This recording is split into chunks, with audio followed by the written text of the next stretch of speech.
it's like 85, higher than 85. But other than that, it's usually a nice breeze, and it like the weather in the summertime really good. It don't get too hot, don't get too cold.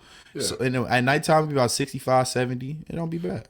I heard that they food is like the white version of Baltimore. Like it's a lot of very seafood based stuff, but like it's not seasoned the same way. I will tell you, you one thing. I can't, cape for a lot of Boston food, but some New England clam chowder, boy. No, seafood out here be going crazy. Kids, I don't know about that. Seafood out here. I'm just telling you what it ain't spicy like Baltimore. You feel me? Like it ain't. I mean, Baltimore seafood go crazy. Baltimore seafood goes because they put crazy. hot sauce on everything. Yeah. No, I'm not a hot sauce guy though. Like they seafood just go. It's this place called Timbuktu. Oh my god, chef's kiss, chef's kiss. I was just about to say something until I forgot we was live. All right, yeah, but there are very few foods that I would eat over doing one of my favorite activities in life. And that they got this stuffed lobster tail. Whew, my Lord. If somebody told me that I had to watch 12 hours straight of Nick Batum highlights, but I can have free Timbuktu for the rest of my life, just strap me in and you know what I mean? Make sure that I can't leave, okay? Because I'm going to want to leave. I'm going to want to get out of there, but please, just tie me down to the seat, and I'm gonna earn that food. I'm gonna earn that free seafood for the rest of my life. But anyway, fellas, we got a lot to talk about, man. We got a lot to talk about. There's a lot of ball happening. There's NBA playoffs happening. The lottery is coming up next week. We got a lot of things to speak about. But before we get to that, we've got to get to these playoffs and different teams on Pack Watch and a few teams. Shaq telling them to bring one suit because they might be yelling South Beach on 3, might be yelling Cancun on 3. We don't know what they're going to be yelling, but they're going to be yelling something on 3 pretty soon here. Y'all ready to get into it? Ready for it. Oh, I'm ready. All righty. Well, let's do it. But before we do, we got to have the would you rather, or the question of the day. And the question of the day for today, what is one classic movie that you loved seeing growing up that you would love to see remade? So, in pre-production, I was gonna say He Got Game, but Gibbs like that might be kind of corny. The way I was thinking about it, like the idea sound cool, but it might be mid. I'm changing my answer to the Big O Long All Stars. Or either one of y'all, it's essentially about a Negro League baseball team, but it was like a comedy. Oh, okay. It had a lot of. I feel like that'll be like it's the baseball version of It's Winning Time. You feel me? Like that's how that was. Yeah, and it had, Billy D. Williams was in there, James Earl Jones, Richard Pryor. It's a fire movie. So I feel like if you made that right now with like some current-ish legends and maybe increase some exposure to baseball, had a couple of baseball players in there, put Tim Anderson in the movie, I feel like we could have a banger with that. Tim Anderson, Jazz Chisholm. I mean, you got a few of them. You got a few of them ones right now that's like, if we could get some of the Dominican players to stop saying nunca negro, we be in a great place. You know what I mean? Get Tatis in there too. But that's neither here nor there. Chris, what movie would you like to see remade from your childhood? Man, you can't joke like this no more. This day and age, the movie I'm thinking of. I know I told y'all one movie in pre-production, but I'm gonna switch too because got you switch, man. One movie that if they could remake and make it similar and as cringy as it was the first time it went through. He gonna say white chicks. No.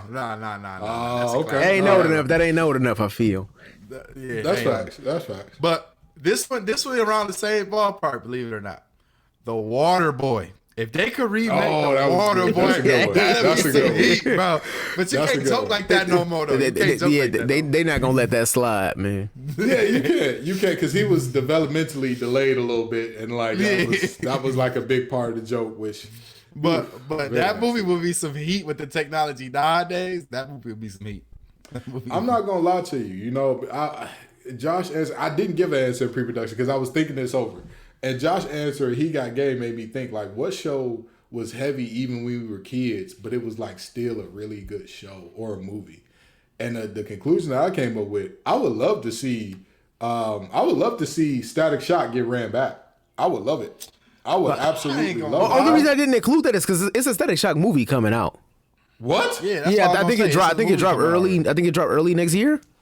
Wait. Like an actual Static Shock movie or like a fan put together thing? Because like no, it's an actual movie.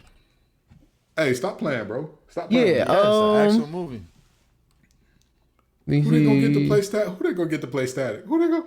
Oh my God, this is happening. It's happening for real. Hold on, bro. I don't think y'all understand. Like, I have all of the first. I got all the first 20 issues of Static Shock ever created. Like, I have those in my crib. Like, You know, you know my favorite part about Gibbs. Me and Gibbs in school, because I was kind of like a weird kid in high school. And Gibbs, like, people thought Gibbs was cool because he was like a football dude. But Gibbs is mad nerdy. He just don't tell nobody, absolutely, man. Absolutely. I've never denied that, man. I'm me. You know what I mean? That's all I'll ever be. I know. If you don't ask, you're not going to find out, though, Gibbs. Absolutely. Absolutely. Hold on, wait. Who they got? Who do they have? Because I know who the villain probably going to be. I know the villain is probably going to be Ebon. That's probably going to be the guy. But what do we who is playing Static? I need to know this now. I'm trying to find it. I think it might have been canceled. Hold on. Oh, okay. I'm seeing some articles from September of 2022 saying there's a possibility that it's canceled. Okay, that makes sense because remember when Static Shock, the producer is going to be Michael B. Jordan. It was going to be Michael B. Jordan producing the movie though. Okay, because that makes sense because remember when the show got canceled, it got canceled because of low toy sales, not because of low ratings, low toy sales. Which I'm like, what? Static Shock was for a very specific demographic that does not have a lot of money to buy the toys. Like, of course, people who relate to an episode about a girl who is homeless, like, they're not going to have money to buy toys, okay? Like, that's not going to happen there. But anywho, I digress. Let's get into some fun stuff. Let's get into some playoffs. Let's get into some pack watch. Let's get into some coaches who got fired and who probably going to get fired after these series. Y'all ready to get into it, fellas? Ready for it. Yes, sir. Well, let's do it. What's up, y'all? Have a seat. It's your favorite hour of the week with the Facts Over Axe crew. We got the master of the mix and master, Josh Guyton, in the building. That is I. We got the money man, the melody player, Chris Allen. Right here. And then you got the little old MC, that's me, King Gibbs. Now, folks, we are starting this thing off with the playoffs because obviously the playoffs are the big story, okay? Now, I don't know if y'all saw this or not, but the Corgi on TikTok said that the Lakers were going to take a 3-1 lead and that Steph was going to get his 3-1 get back on LeBron. Now, granted, this Corgi has been wrong many a times in their predictions, but the series has followed every game. It said that the Lakers are going to win game 1, the Warriors going to win game 2, Lakers 3 and 4, and then 5 through 7 go to the Warriors. Please tell me this. We're going to get into the Corgi in a minute, but please tell me this. How has this series gone so far? And are y'all surprised at all with the way that this series is shaking out? So it's one thing I'm surprised about in this series. We known that the Warriors supporting cast outside of Steph Curry, when they go up against tougher defenses, they have a hard time getting a rhythm. They have a hard time running those sets that we've seen Golden State run successfully over the course of the past decade. And the Lakers have, post All-Star break, they have the best defense in the league. So that part doesn't surprise me. Mm-hmm. What surprises me is the narrative of the Lakers offense this season, pre or post trade deadline, has been, LeBron is going to give you his numbers. AD is either going to go missing or he's going to go nuclear. And then you're expecting a big performance from one of these role players that's supposed to fill their role, but they usually don't. Austin Reeves has probably been the most consistent on that team, but outside of Austin Reeves, nobody has been consistent. It's surprising me how many role players on the Lakers have stepped up in big crucial moments, especially considering most of the people who stepped up does not have, high pressure playoff basketball experience. We saw it from Lonnie Walker. We saw it from Rui. We saw it from D'Lo. We saw it from AR. And I think that's the most shocking part is how much the role players have stepped up. Who could have imagined saying, this is going to be a Lonnie Walker game going into that fourth quarter? Is that even outside of the wonderful city of San Antonio? Has anybody ever said this is going to be a Lonnie Walker game right here? I can feel it. It's time. It's one of those ones. Maybe on 2K, Lonnie Walker, a 2K hooper. That's fair. He is locked down on 2K. You cannot get around that man. Too. If you got a 3-ball and a drive and dunk above 80, you essentially Brian. That's fair. Chris, what do you think about this series, man? Are you surprised by how this thing is going so far? Yeah, I'm surprised, but I'm not surprised. Okay, you got LeBron and AD. They've proven they could win a championship, right? And I think the surprising part to me is people oh wow, the 4 teams that are up right now in the series, well, the Celtics are down now, but the 4 teams that were up in the series were the same teams in 2020 in the bubble. Well, duh, dummies. The bubble was still real basketball. Now it's coming full circle. The bubble makes sense now. Yeah, everybody's healthy now. So now these teams are still playing good basketball with the same core pieces. Absolutely. Absolutely. But what surprised me about this series is, just like Steph, man, I can't figure out LeBron, bro. Like, bro didn't shoot for a whole quarter and a half, and he finished the game 21-8. It's like, has Brian figured out a secret element to the game that none of us know about? Like, because there's no way you telling me bro just literally knew how to pick his spots exactly when to score and when not to score. It's like how he dark side and he found the anti-life equation. He done figured it out. He done figured it out.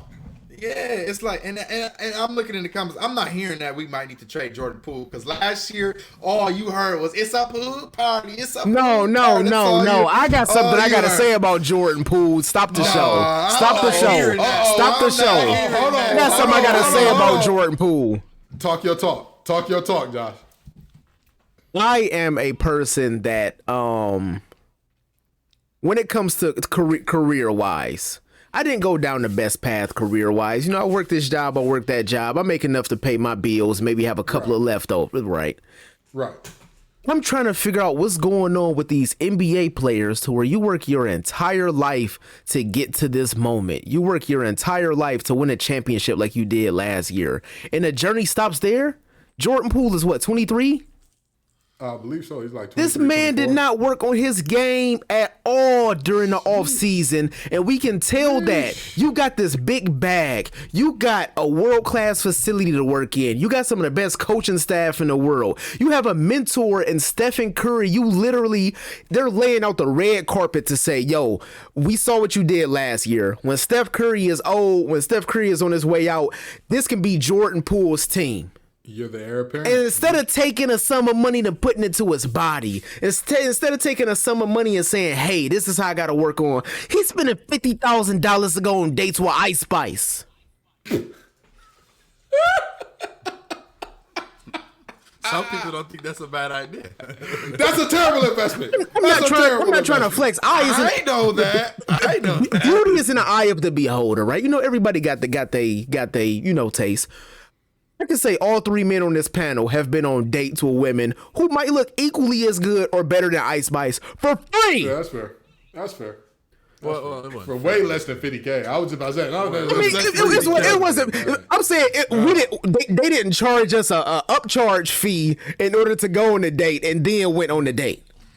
I don't understand why you would pay out $50K. I'm not even gonna go there. I'm not about to pay $50K. For to nothing. Man. Hey kids. After he's been at $50K, he was thinking about things that he shouldn't have. He surely said, hey, listen. Let me it don't help getting jacked in the mouth to start the season. I'm not going to say that I'm condoning the violence that went on between those teammates, but just the way this man has been conducting himself on and off the court since he got that contract, Draymond might not have been tripping. Can I say this?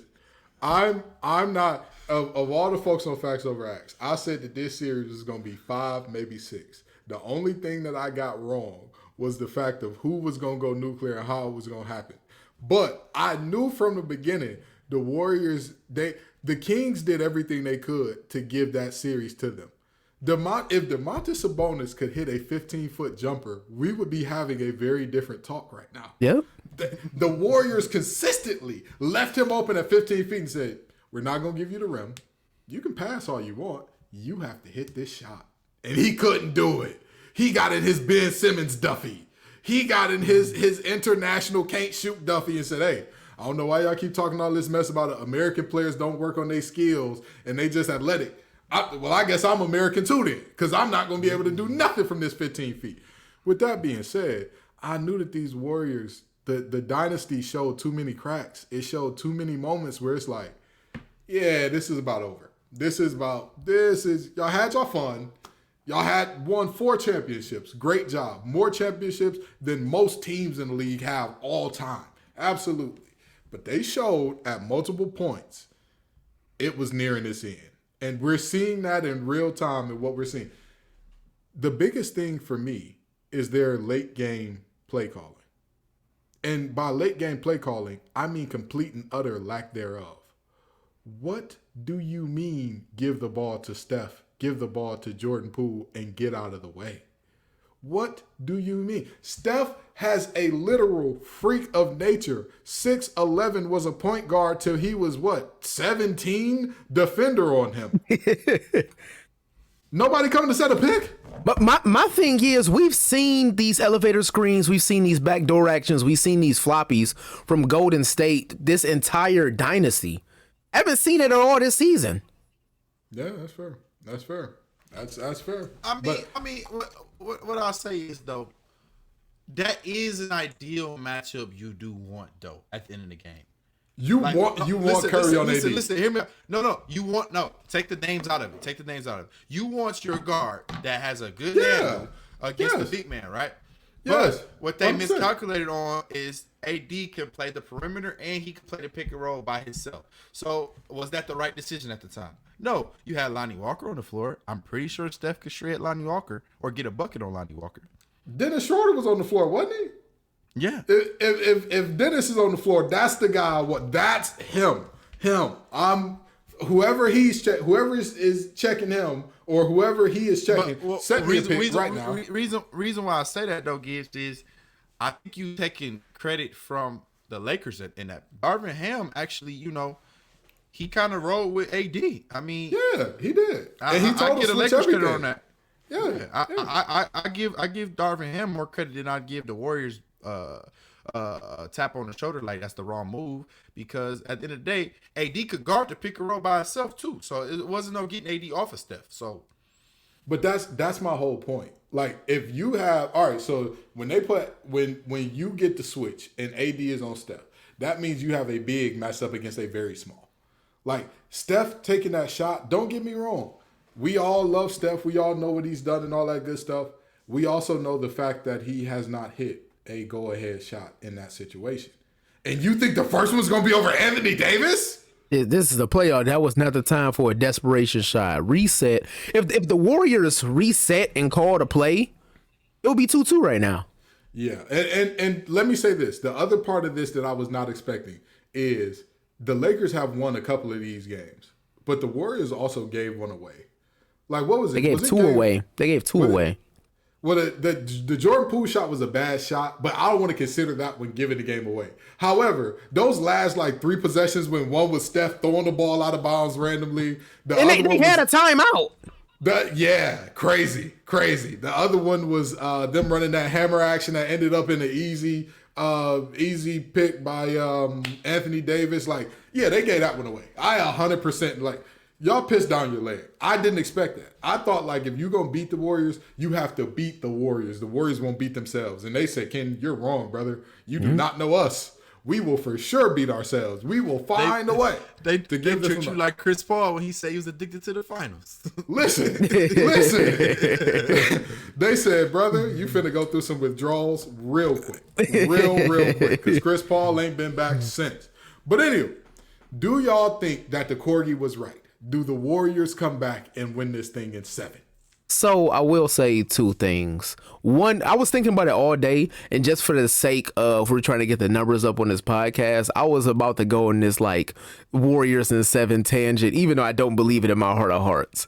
Right. But if I'm being completely honest, the Warriors win tonight at home because one, they're going to be at home. It's going to be high energy, and the Lakers have a tendency to just give away winnable games. And I don't even know if it's this current cast. I've been a Lakers fan the entire time Kobe was there, and I think it's part of Lakers tradition to just blow games to where you should win in these kind of situations. The Warriors win tonight, but the series is over in 6. Okay. All right, Chris, what you got going on? Well, fellas, call me Mr. Hot Take today, but I think this series just getting started. I think this mug going 7. I think the Warriors gonna make it close, but at the end of the day, AD gonna go nuclear 30-20 again, and he gonna take care of him in 7. But I think this series is just getting started. If the Warriors come back from a 3-1 lead, these people writing the scripts, those scripts is real, bro. You can't tell me that's not scripted. Can I tell you something real quick?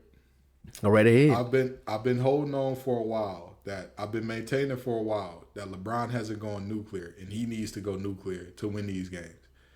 This is the problem. The Warriors are still losing, and he still hasn't had that game that we're going to look at in the playoffs and say, oh, damn, that was the LeBron game. Because every playoff, there's at least one or two where we look back, even in the years where Bron got swept in the finals, where Bron got beat in the finals, even in the years that he was losing to Boston, you could look back and say, that was the game. It's going to happen against Denver. I don't think that's happening against Golden State. Hear me out. Hear me out. This is my point that I'm getting at here. I agree. It's going to happen against Denver. Here's the problem. I still don't think that the Warriors have enough to put it away. This is not the Warriors team with the fortitude that the Warriors team in the past had. This Warriors team They don't have no 6'8". You said they don't have what? They don't have anybody over 6'8". Yeah. This not only do they not have that, the makeup of this team, you're counting on too many guys that like emotionally they're not sound and set, and like either you got to have that or you got to have immensely more talent than everybody else, which they have for 2 of those championships. When Kevin Durant came, you have immensely more talent than everybody else. It's not even close. So with that being said, and seeing them win and seeing the Lakers win without LeBron going nuclear, I think they're going to take game 5 without LeBron having to go nuclear. I think that the Warriors are like, I think last game was their swan song where they gave it all they had. In this game, they're going to come out very dejected. And I'm going to tell you, they're going to finally. So you saying AD going to have 3 good games strung together? No, I don't believe so. But I think that the problem is the Warriors played outside of Steph. Everybody says that the Warriors outside of Steph were terrible last game. Here's the thing. Steph wasn't just like good. He was magnificent. That man put on a master class. I don't think he could play better than that. Outside of his shooting, he put on a master class, and they still lost. I'm going to tell you right now, this team, they see the sun going down. They see the writing on the wall that, hey, it was great. It was fun. Time to ship Draymond off to Detroit. It was great. It was fun. It was great. It was fun. Time to ship Clay off while somebody still believes in him and they're going to give us something for him. It was great. It was a good run, but it's time. It's time to move on. They thought that they were going to rebuild and move on with Wiseman as a centerpiece. Turned out it didn't work out that way. Well, yes, that's a funny thing. I just told somebody at work, I was like, the Warriors could really use an athletic 7-footer right now. I was just like, they really could. And what did the Warriors do at the deadline, Gibbs? I don't think Wiseman was the answer. But I don't think he was the answer, but he did something. Kevin Looney, my height.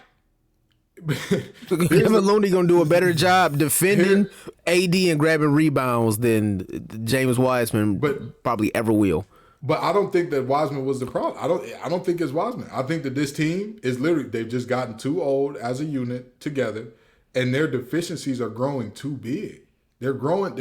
That's just the reality. What can Draymond functionally give you offensively? He's an excellent playmaker, sure. But when he grabs the ball, you can literally play him for the past 90% of the time and you'll be right. Yeah. Unless he catches the ball within 5 feet of the rim, you can literally just look around and say, all right, who can he pass the ball to? I can sag off him and we'll be okay. He'll be all right. Klay Thompson, he's no longer the defender he used to be. And we all say that the shooting touch is the last thing to go, but Klay, hey, brother. I mean, Klay been hooping the last 6 games in the playoff, bro. Yeah, Klay honestly had one bad game, if we being honest. That was his one bad game last game. This playoff, bro. Klay no. Klay shooting touch hasn't gone anywhere. I'm saying compared to what his prime was, y'all are telling me offensively we looking at prime Klay play. had a game this series with 8 threes, bro. You're telling me we're looking at prime play offensively. That's what you're telling me right now. I mean, you're not looking at prime anybody after a torn ACL and Achilles. That's what I'm saying. That's my point. I'm not saying. You know what? Y'all are right though. I did say his shooting touch is left. Y'all are right. Right. His shooting touch has not left. However, his ability to run off those screens has. that has gotten exponentially He is worse. a step slow. Which makes it tougher for him to get his threes, which he's still good at shooting, but he can't get open like he used to. When they used to do those little dribble handoffs, you would see Klay like, wait, how did he get so open? That's not happening no more. Now, Klay having to shoot with somebody right here every time. So, that's just my thoughts there. But in the other 3-1 series in the playoffs so far, which is another series on the other side for a former LeBron team, Heat against the Knicks. The Heat are up 3-1. The Knicks are struggling a little bit, having a tough time. I'm going to tell you this. I'm going to start by saying they've had some of the most depressing quotes I've ever seen from a team that's still in the playoffs. Like Jalen Brunson saying, what needs to change? Everything. We need to change everything. Julius Randle saying, I guess they wanted more than us. I don't know. I've never heard somebody that's still in the playoffs. No, Julius Randle. They wanted more than you. Julius Randle is a physical specimen. He's not the best athlete in the league, but he's a hell of a basketball player. He has an impressive physique, and this man can get a lot of buckets if he got down in the paint, if he got dirty, if he got scrappy. Maybe, I don't know, like 6'2 Jalen Brunson on your team is doing. Like maybe, I don't know, 6'3 Josh Hart on your team is doing. Like maybe, I don't know, 6'5 RJ Barrett on your team is doing. If you did all of those things that those three guards are doing, the Knicks would be in this series. I literally watched Julius Randle in this past game turn the ball over before half court and didn't get back. Didn't get back, yeah. No effort. Plenty of times where it's 15, 10 seconds on the shot clock. You got time to post up. You got time to draw up a play. And this man is doing step back. What Patrick, you want to say step back, one-legged? Step back, one-legged. When do you practice Julius that shot? Randle, what kind of shot is that? What kind of shot is that? What kind of shot is that? And I'll take it a step further. As long as they have this core, I'm going to say something that's crazy because they won't take up the amount of money. Josh Hart and RJ Barrett are more valuable pieces to the future of the New York Knicks than Jalen Brunson and Julius Randle. You can't give max contract money to two players who, if I told you they made all NBA third team, you would be like, oh, word? Like, it would be shocking news if either one of those men made all NBA third team at any point of their career, and you're giving them almost $40 million a piece, and you can't go and get anyone else, and you're going to be middle of the pack, so you're going to be a playoff team that's the 6-5 seed in the East, and guess what? You're going to get a 20th pick, which the history of the New York Knicks draft. And what are they about to draft? They don't have the best scouting department in the world. Yeesh. You finna have the Yankee Fitteds on our head. You finna have Yankee Fitted Twitter coming out our necks real heavy, man. Go ahead and relax with all that. Go ahead and relax. But you're not wrong. You're not wrong. Hey, Chris, what you think about this series so far, man? Hey, Jimmy having fun, bro. Jimmy having, how you go to school? Yeah. Like, think about it. You know how when we was like first getting out of middle school, right? But when you go to middle school in Detroit, right? You cool, like when you in ninth grade, you still cool with everybody, all the teachers at your middle school, right? So I played basketball at Ludington Middle School, right? And when I got to Cass, the Coach Lee, the basketball coach at Ludington, was like, "Hey man, come up here whenever you get out of school early, come practice with us." And I used to have fun shredding them eighth graders. This was Jimmy Butler doing, bro. He having fun shredding them little eighth graders. I knew you wasn't there, Chris, but remember they passed that law in DPS where you had to have at least like 6 classes before they let you out of school. Oh, yeah. I took all of my classes in high school early, so I only had 2 actual classes senior year high school. So I had gym for 4 straight periods. Boy, I was looking like Jimmy against them ninth graders, dog. I was in there. Dog, craziness. Jimmy I was averaging 50 in gym. Jimmy in Disneyland, bro. Jimmy having time in his life. He like the Knicks. He know what Tibbs. He played for Tibbs. He like Tibbs. It's game 5. They gassed. I don't got to do nothing this game. Yeah. I'm gonna tell you this: the Knicks ought to be ashamed of themselves because they should have took advantage of Bam being hurt. They should have took advantage of it. When you have one of the best, when the other team's best players hurt, and not to mention, this team perfectly complements Jimmy's game. What's the weakest part of Jimmy's game offensively? The shot. Oh, yeah, shot. It's 3-point shooting by a mile, right? Who do you have on the court around him? Struce, Duncan Robinson, Gabriel, Kyle Lowry, Vincent Gabriel. What do all of those guys do? They gonna shoot. And peep. I don't think y'all peeped this. I remember we all agreed that Giannis leaving the Bucks is not as big a hit than Tyler Hero leaving the Heat, right? Oh yeah. Jimmy doing this without Tyler Hero, his second leading scorer on the team. Yeah. Mm-hmm. Yeah. That's that. Like, let that sink in. But we all knew that the Knicks were fraudulent. We all knew that the Knicks were a regular season team because you cannot win a championship when you're playing your best players 42 minutes a night. That's crazy. You're not going to do it. We saw Julius Randle get hurt early in these playoffs when they were down 20 with 3 minutes left.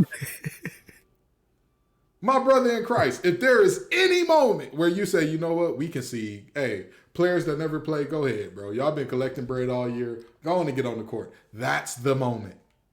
But Tibbs, being Tibbs, oh, so what that we're down 20? We're going to do what we do. Yeah, okay. You're doing what you do. And now you're seeing a coach that makes these fun things called adjustments. Now look at you, crying and throwing up over there. Huh? It ain't fun no more, is it? It ain't fun no more. Pete, they won Jimmy Butler game, missing a game away from being swept. From a sweep, yeah. And you know the crazy part? I believe the game that Jimmy Butler didn't play, they won by what? 2 points? No, they lost by 2. They lost by 5, but they free throws at the end. They was down by 2. I'm saying that's what I'm saying. The Heat lost that game, and there was not no like, oh yeah, they was up until the 1 minute left in the game. Lord have mercy, brothers. We must stay focused. We must stay focused. I don't understand though. Like the Knicks are like the biggest franchise. Like the Knicks fans want them to win so bad. You would think that carried on to the players, but like, that's not like how you it said. works. That's never Julius Randle is so.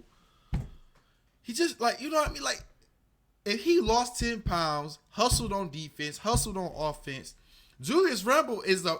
If you told me go make a prototype build on 2K right now, right, I will make a slimmer version of Julius Randle. Everybody on 2K this year, what they making? 6'9", slim, small forward, point guard. My build is low key Julius Randle. Everybody right now is making Julius Randle type builds. Ooh, that's tough. That isn't ideal. His play style, his body type. That is an ideal. It's the ideal for. Yeah, it's the ideal for in today's game. Yeah, I get that. I'm gonna tell you this much though. He's got that Karl Anthony Towns in him. He's got that. Hey, I can make this shot, so I should shoot this shot every time. My brother in Christ, that should be a trick shot that you pull out your bag every now and then. That is not the shot that should be your go-to. We need to do an all first team. What kind of shot is that? We need to do a 1 through 5 first team. I mean, that's not even hard though. That's not even like that would be super easy. I mean, the 1 through 5, what kind of shot is that team would be like? There are multiple players that instantly come to mind that you're like, oh yeah, that guy should be on the team. That guy should be on the team. Like, who else could be your 2 guard except Jordan Poole on that team? Who else? That's facts. Who else could be your? J.R. Smith could be on there. If we take a player from the past, that's a different story. But I mean, who else could be your center but Andre Drummond on that team? Who else? Yeah, true. No center takes as many terrible shots as Andre Drummond. And you can have a big lineup and run Poole at the 1, Dillon Brooks at the 2, Randall at the 3, Cat at the 4, and Drummond at the 5. Here's the thing. I want to go small. Give me Killian Hayes at the point. Hey, you know what? You know what crazy? Killian Hayes don't really take bad shots. He just don't make none of them. Shooting. Yeah, Every shot. Let me explain something to you, brother. It's like the difference between flirting and harassment. They say if you attractive, it's flirting. If you ugly, it's harassment. If you shoot like Killian, yes, that's a good shot for the average NBA point guard. But brother, you're a French terror just like the rest of them. You're finna get deported. What was that picture? That picture of Lizzo with her shirt off, and it was like empowering. And Rick Ross with his shirt off, it was like go put his shirt off. That's any other point guard shooting the shots that Killian shoots. Good shot. Killian shooting that shot. Pass the damn ball. Playmate, please. That's just the reality. That's just what they be looking at K like, bro, you good? Bro, oh God. Listen, if I was the Pistons, I would tell K, stay off your feet, man. Don't do nothing. Don't do nothing. that could risk you getting hurt, getting the setback. None of that. Do you see what we got going on right now? Please don't do it again. So we got to head over to the teams that are at 3-2. And let me ask you this, actually. Do the Knicks make it past game 5? No. No chance, like Vince McMahon theme song. That 1-3-1 zone they running, that got Brunson confused. He's solving algebra equations backwards. He don't know what he doing. Yeesh. The Knicks are on pack watch. Big Knicks pack in the air. Is it gas or what? That's what we're about to find out here. With that being said, we got the 2-3-2 series. That was a very odd phrasing, but anyway, 2 series are tied, or 2 series are at 3-2. The Nuggets leading the Suns 3-2, and the 76ers leading the Celtics at 3-2. Now, I want to talk about the 76ers and Celtics first because that series seems to be the surprise of the playoffs so far. What are y'all thinking here? So I am surprised by this because after Milwaukee went down, in my opinion, the Celtics were the favorite to win the championship. They got the experience, they got the star players, they got the defense, they got all the tools. I will say one, I'm not sure how you fix Boston. If you lose this year, that's the same core you've had together for 5 years in a row, and they haven't been able to get the job done. They've only made the finals one time. I'm not sure how to fix that. I would say to fix that, I would say had Jaylen Brown be the number one, but that's still you still have a lot of issues that you have to solve. I do think the series goes to 7. I don't have faith in Boston to pull it out in 7, but I will say we have to acknowledge James Harden for not only turning over a new leaf in his career. James Harden is the best playmaker in the NBA. Okay. All right. I'll give that. And if you look at the stats, if you look at the play style, if you look at their production with him on and off the floor, James Harden led the league in assists. Do you know who is second on his team in assists? Joel Embiid. Embiid is second on the 76ers in assists with 3.1. Yeah. I got you. If they win this series, if they beat Boston, who's the favorites, James Harden deserves just as much credit as Embiid. Absolutely. Chris, let me ask you this, because you in Boston. I don't want you to say nothing to incriminate. You know what I mean? They said that the raccoons were knocking over. They said the raccoons were knocking over Bill Russell's trash can. We don't want the raccoons coming for you too. You know what I mean? We don't want that happening. Tell me, what's going on, man? Can your boys in Boston get it right? Can the Beantown Bruisers get it together? Hey, they will never be my boys. They will They're never not be your my boys. boys. They're not your boys. I'm sorry. They never was my boys. When I saw 4PF at the game, I knew James was gonna play that game. Hey, it's the same way. It's the same way baddies on the sideline get pool activated when Harden see 4PF. He popped a sizzle bean and get stamina. When I saw little baby at the game, I was like, oh yeah, it's about to be a Harden classic. Let me tell you something. I agree with you, guys. Harden the best playmaker in the league, but also Harden deserves more credit than Embiid. They won a game without Embiid this series because Harden had another masterclass, right? On top of that, Harden showed out in front of one of the MSU victims that said Harden was his favorite player. You know how bad that little kid would have got cooked? Like, your favorite player got cooked in front of you. You know how bad that would have got? He would have been on Suwatch if you know what I'm saying? Like, bruh. Chris, what's wrong with you, man? Chris, what's wrong with you? What's wrong with you? You are not well in the head, Chris. You are not okay in the head, Chris. Hey, listen. Boston. I'm sorry to tell y'all. Y'all just can't get right. Y'all seen life. They can't get right. And let me tell you why. You can no longer blame LeBron James for why you can't make it to the finals. You know, that was everybody's excuse up until 2018. That was everybody. 2019, sorry. Until LeBron James went to the West, it was like, well, we not about to do nothing. LeBron's in the East. Yeah. Giannis already got bounced out. Celtics, y'all have had, honestly, the easiest path to the finals there is. This may have been the easy. LeBron has had some easy paths, but not this easy. Not one team you have to play has more than 55 wins. Not one team you have to play has 2 first team All NBA players. Not one team you have to play has a top 3 defense in the league. You're the team with the top three defense in the league, I believe. Now the Heat might be up there, but they're not top 3. I don't think because of all the injuries they had this season. But Boston, you had Atlanta Hawks, a struggling Atlanta Hawks, Atlanta Hawks team that you beat so badly the first 2 games they didn't even want to play, and you gave them 2 games. You had a 76ers team that were missing Embiid for a game with an LCL sprain, and you let them be 2-2 with you. Embiid couldn't even play the last 2 games well because he was dealing with the sprain. He still is, and gave y'all 30. So Boston. He gave 40. Did he?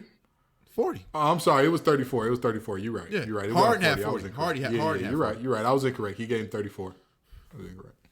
How does this happen? If you win this series, you go against a Tyler Hero-less Miami Heat 8th seed, where Kyle Lowry and Kevin Love are the 3rd and 4th best players on that team. Shout out to Kevin Love, man. Shout out to Kevin Love. Clap it up for Kevin Love still showing up after all this time. Shout out to Kevin Love. You know. Do you hear how easy that path to the finals is, though, Gibbs? Yeah, I hear it. Y'all could have went 12-0. 12-0 with the roster y'all have constructed. Y'all have big men. Y'all have long, lanky players that can switch everything. Y'all have the former defensive player of the year. Y'all have a great facility. Y'all have the TD Garden. It's one of the highly regarded arenas. You have one of the craziest fan groups. Yeah. How does this happen? How does this happen? So I'm going to let you explain how this happened, Gibbs. You go ahead. I'm going to tell you this. I can tell you exactly how it happened. Jason Tatum, come on down to the floor, brother. What's going on? What's going on? And here's the thing about Jason Tatum that's fooling people. He fooling y'all with these. He's about to get added to the what kind of shot is that team? Because, brother, you're second team right now because, I mean, almost everything. And when I say almost everything, I mean almost everything that he's doing in terms of comparing it to the regular season and what he was putting out is dropping. Almost everything. His field goal percentage, his 3-point percentage, it's all looking like, wait, what are you doing, bro? What is happening right now? And that's a shame. It honestly is a shame that he's not showing up. And I'll tell you this, for folks who agree with me that Jason Tatum was gonna get into the Hall and Jaylen Brown, it was a different situation. We're looking bad right now. We're looking we're looking funny in the light. We looking real funny in the light at the moment because Jason ain't showing up. That man need to be named Asen because at the moment there is not a single J to be found anywhere with Mr. Tatum. That's just the reality. So, I mean, he's struggling right now, which is leading to the team struggling. But also, can we give Harden his flowers again? Because, I mean, you look at the fact that Embiid hasn't played and he's been playing hurt a little bit. But look at what Harden is doing in this series, okay? He's going 26, 8, and 7.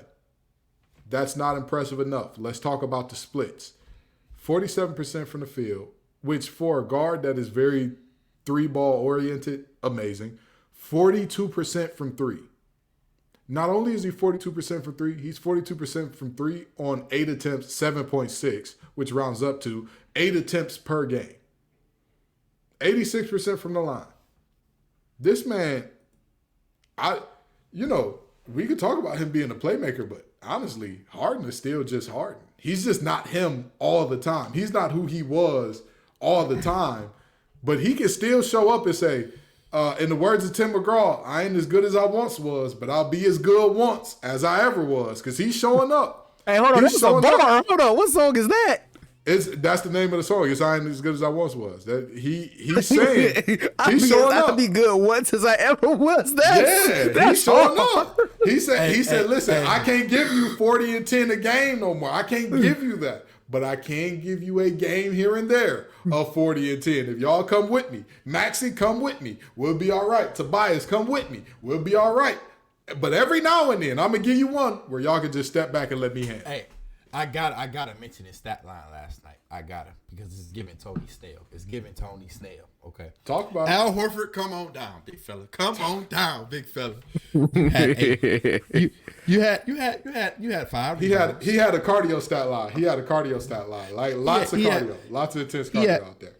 Let me tell the people, get 5 rebounds, 4 assists, and 0 points. 0 for 7 from 3. He did not shoot 1, 2. Wait, whose stat line was this? Al Horford. Yeah. Come on down, Al Horford. Yeah, Al Horford was Come on down, Al Horford. Now I want to look at all them people to their face, Gibbs. All them people to their face. Brook Lopez over who? I mean, Brook Lopez over who? I mean, you know, it feels good to be right as of late. It's been happening a lot for me lately. You know, Gibbs' road was trending for a while, so it's nice to take these wins. It's nice to get these wins in when I can get them. No. Al Horford saw what DeAndre Ayton did. He said, I got one better for you. I got one better. Well, you know what? That's the perfect segue into our next series, because the Suns and the Nuggets are seeing the Nuggets have a 3-2 lead after the Suns stormed back with 2 games straight, in which I believe Durant and Booker combined to average, 70 a game for both of those games? Yep. In winning the last 2. But, of course, when they needed some help, just like the Avatar, when the world needed the most, in my opinion, DeAndre Ayton disappeared. Fellas, what do y'all think about this series? Do the Suns have a chance in this series? The Suns do not have a chance in this series. When you go out there in a playoff series and you're playing basketball with 2 players, 2.5, if you want to count Landry Shamet getting hot on occasion. If you go out there and you're playing basketball with 2 players, you're not going to win a playoff series. That's just, simple, cut and dry. I do think that it goes to 7. They go back home to Phoenix, and Devin Booker and KD go nuclear one more time, but that series is over back at home in Denver. Okay, all right. Chris, what you thinking? Is this series over? Do the Suns have a shot? Talk to me. Man. Back of the mail is gone. Hey. Yeah, chill. Now, you gotta hit it. I'm about to you gotta give him that. You gotta give him the pack of the mail is gone. Talk to me, Chris. What's going on here? Hey. This is how I really feel, bro. I really feel the Suns actually have put themselves in position to win every game. I'll be honest. Except it was only one game where they got put off the floor and it was 125-107, which still wasn't that bad. But they put themselves in position to win every game. I think if they had one guy that could really get KD and Kevin Durant and Devin Booker off the ball a little bit more and create some open shots for them, they would be winning this series. But they relying on 38-year-old Chris Paul. If they had any guard that could get KD and Kevin Durant some help, do you know how easy it would be if you had a point guard to help Kevin Durant and Devin Booker get open shots? Absolutely. Extremely. Yeah. If you gave Russell Westbrook those 2 weapons, I don't think he fold like Chris Paul. I'm gonna be honest with y'all. I don't think he get hurt like Chris Paul. I don't think he no-shows like Chris Paul. Because mind you, they lost 2 games while Chris Paul was playing. Mm-hmm. They did. I'm gonna take you a step further. Gibbs ain't gonna like this one. You give Steve Nash 2 weapons like that. I don't disagree with you. He ain't folding. I don't know. Playoff Chris Paul, and I mean this wholeheartedly. Playoff Chris Paul might be the worst point guard in the postseason. If you're talking about the top tier point guards, absolutely, by far. Yeah, if you're talking about top tier point guards, yeah. Yeah, I'm talking about not. Point guards that you can say, okay, yeah, he's a point guard for a championship team. He Absolutely. might be the worst. I'm not talking about the Mario Chalmers, the Norris Coles, and Of course. I mean, Chris Paul's been in the playoffs consistently for the past since 07. And I can the past 15 years or so. Yeah. I can only recall 2 good series that he's had the entire time of watching basketball. Even when he was in the Rockets, and the Rockets looked like the Rockets pound for pound was the only team that could go blow for blow with the Warriors. What happens? Chris Paul, that hamstring go out in Game 6. I don't know what he got against Game 6s or the finals, but he quit some cold turkey. Turkey. Hey, I don't know what he got against him. He whooped the wheels off that addiction. He need to show up to the AA meetings. Hi, I'm Chris Paul. I was addicted to the finals. I am. What? How many days is he clean? What is he about to be? 700? He about to hit 730, something like that. You know that. I know his badges got to go crazy. He finna hit them 5-year badges in no time. But anyway, I'm going to read off 2 stat lines to you, and I'm not going to tell you who it is, but I'm pretty sure y'all will be able to figure it out very quickly. Player A, 35 points per game, 10 assists per game, 14 rebounds per game, 1 block per game. And that's coming on 57% from the floor, 47% from 3, 83% from the free throw line. That's Nikola player A. Jokic. Player B, we've got 11 points per game. We've got 11 points per game, 8 rebounds per game, 1.2 assists, 0.8 blocks. That'll be important in a second here. And he's doing all this on 57.8% from the field. I don't think y'all understand because Chris gave away the secret here. That's Nikola Jokic and DeAndre Ayton. Now, people talked about DeAndre Ayton's ability to be a rim protector in college. They talked about, oh, well, he wasn't great at it, but he didn't have to be a true center because Dusan Mahorcic was on that Arizona team. For those of you who don't know, Dusan Mahorcic is still playing college basketball, by the way. Very fun fact about that. But anyway, so a lot of people thought, well, he doesn't do it because he doesn't have to, but when he has to, he'll do it. DeAndre Ayton looking at us like, who said that? Who? It was never going to be me. It was never, and the delusion of y'all to think it was going to be me to be a rim protector. Well, not only will I not protect the rim, I'll let Jokic give me 50. 50. Jokic is averaging 35 a game against this man. Brother, get off the court. Get off the court. Hey, Gibbs. He said, y'all gonna pay me and I play like this? He said, wait a minute now. I know that we had talked about potentially getting me paid, but y'all didn't really have to do that. Y'all didn't really.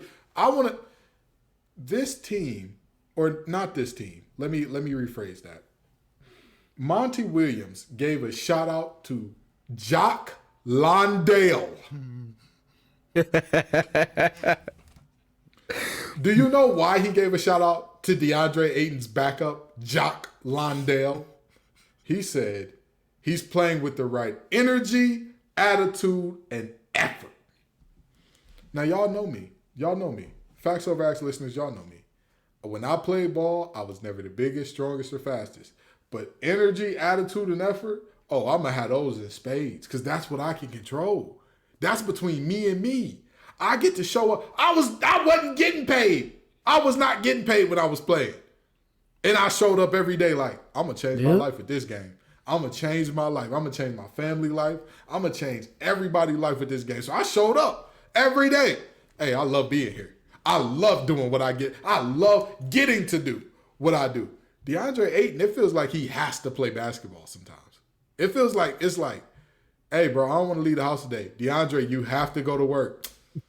Do I have to? God, I just want to chill. Well, and even if you got those 2 offensive juggernauts on your team and your shots aren't falling, I don't understand why you aren't giving everything that you have to make sure you slowing down Jokic, getting every loose ball, doing something to help your team win. I'm not saying that you got to stop Jokic. That's a 2-time MVP. At least pinch the man. Good grief. Something. Good. 35 a game. This man is averaging a triple-double with 35, 14, and 10 on your head. And you're okay with that? You not out here tripping? You not out here, man. I'm gonna keep it a bean. I'm gonna keep it a whole bean. You know, I'm pretty sure a team in New York that let Kevin Durant go to the Suns, I'm not gonna say the team, pretty sure they would have said, hey, you throw in Ayton and I'll consider giving you Nick Claxton. Ayton is younger. Ayton's ceiling was higher early in that season before they traded for Kevin Durant. And Ayton has also had a longevity where it's some games where Ayton, it was some stretches where Ayton almost had 30 and 20 for back-to-back nights. Yeah. Some stretches. Yeah. If you telling me you give up Ayton and the other little pieces you gave up for Kevin Durant and said throw in Claxton in that deal and keep the picks, I'm sure that other team would have done that. The nasty part about it is Ayton has all the tools. Like literally everything that you think of when you say like, all right, if you're making a great center, a truly great center that is like, this is going to be the prototype. So they have to have a skill set that you would imagine your average 6'10 or 6'11 guy could possess. So no like 3-point shooting, no handles out of this world. What would you make? You would make Ayton. A guy with big, broad shoulders that is strong. A guy who can jump out the gym. A guy who has good coordination, good footwork. And yet, Ayton is just like, I don't really feel like it. I don't really... like, I know y'all paid me, but y'all ain't really want to pay me. Y'all just match somebody else's offer. I don't really... I'll tell you one thing, Gibbs, you got one more time to get these bigs wrong. You got one more Hey, time. listen, I'll live with that. I stopped guessing. If Victor Wembanyama turns into everything that everybody says that he's supposed to be, I'm going to shut up talking about bigs forever because I just don't know nothing. However, I was right about Chet. I told everybody that Chet was going to be too small and he was going to get hurt right out the gates, and he did. So, in all fairness, I have had some hits, but I just have had some major swing and misses. I mean, the type of joint where it's nowhere near the plate, but you still... down there tying your shoe afterwards, like, oh man, that swing was nasty. Yeah, you gotta step on the batter's box and Yep. you gotta act like you had your grip right. Yeah. I've had some of them swings. Your coach give you the take sign right after that too. Oh, absolutely. I done had some of them with these bigs lately. But now the last playoff series, because we got to talk about it. We absolutely, I'm sorry, not the last playoff series, but going forward. So I think everybody can agree that we got LA and Nuggets in the next round, and we got 76ers Heat in the next round. I think everybody can agree to that. Agreed. Well, actually, Chris, you got the Warriors in set. Oh, no, you said they'll take it to seven, but they'll lose. Okay. Yeah. So what do y'all think is the future for those series? Going into that, I am going to... It's tough, man, because when you got, a LeBron and an AD, it's just kind of hard to bet against that when they're healthy. But I think the Nuggets got too many pieces. I think you have to rely too much on those role players. I think I would have the Nuggets in 6 in that series. And then on the other side, if we do Heat 76ers, I also got the Heat in 6. Heat going to the NBA Finals. Ooh, Heat as an 8 seed to the finals. Okay. Chris, what you got? I ain't gonna lie to y'all. Y'all know how I feel about Harden. Y'all know how I feel about Jimmy. Heat in 5. I ain't gonna lie to you. Heat in 5. Heat in 5. Ooh. You telling me Doc Rivers against Eric Spoelstra? Doc, that is nasty. That's like actual factual. That's like me being an offensive lineman against Gibbs. Yeah, that's some nasty work there. That's some nasty work. I'm an athlete, but Gibbs been doing this for 30 years. Almost. Yeah, it's a different ball game. It's a very different ball game. I'm gonna tell you this much. I got Lakers and 76ers in the finals because I think Embiid will be healthy enough. But I reserve the right to change that because the more I think about it, the more I'm like, Bam gonna have his way with Embiid down low. And when Embiid get passive and become a jump shooter, that's when he's at his absolute worst. Right. If his knee ain't if you right, don't give him the mid range. If you don't give him the mid range, he knocked out the mid range down. Well, yeah, but I'm saying when you force him out to the 3, because when he's hitting the mid range, he gonna want to move closer and get in that post. Like the only time he strictly shoots mid range is when he fresh off an injury, which he is in this case. But I think the Spo know better than to give him that 15 to 20 footer and be like, hey, if he hits that, we'll live. No, you won't. You'll die by that. But with that being said, I think it's Lakers 76ers, but if Embiid can't go legend, if he's not good enough to come along with Harden, this Heat team, they I hate to say it, but they took that LeBron recipe and they cooked up something with it. They got the poor man's LeBron and Jimmy Butler, and they said, we're going to surround them with shooters and see how it works out. And it's working out. It is working out extremely well. Bro, I don't care what nobody say. Yes, you could talk about Devin Booker all day long. Jimmy Butler's been the best player this playoffs to me on the offensive side. Yeah, and easily. And I'll give it to Book, the only other person I entertain in this discussion. But because Book been sitting in the chair too, and I expect that. But Jimmy, from a morale, from an energy, from a talking crazy, from a getting buckets when you need it, from a game-changing stop, nobody's been better than Jimmy this playoffs. Nobody. There has been one guy. There has been one guy that also needs to be in that conversation. And you know who I'm gonna say. Jokic got to be in that conversation. Yeah, Jokic. But Jokic going against Ayton though. That man is averaging 35, 14, and 10. I don't care if you going against Jock Landale. If you're putting up 35, 14, and 10, I gotta take you. I'll entertain Joker, but I mean, let's be honest, bro.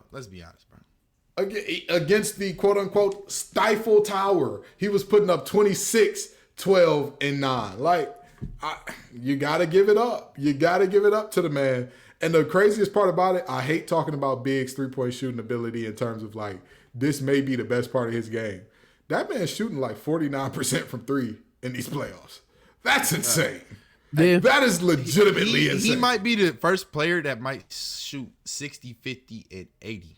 Like, he might be the first player to do that. Because he take enough threes to be in the discussion.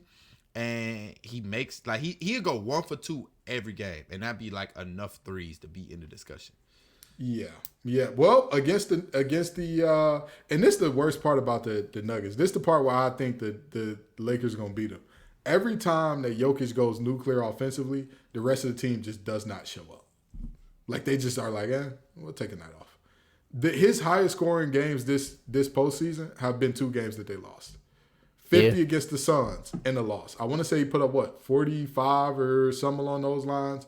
Again, 43, his second highest scoring game. 43 against the Timberwolves last round. That was the only game they lost. I don't know what it is about that team, but whenever he shows up in that way, everybody else is like, we'll take the night off. So we know y'all tired of us talking about Jokic and Ayton not playing and the Knicks not wanting to play and Julius Randle and Ayton needing to be shipped off to a big man camp for some toughness. Go see the Wizard and get some heart like the Lion. But come on back next week and the week after that and the week after that. Peace and love, y'all.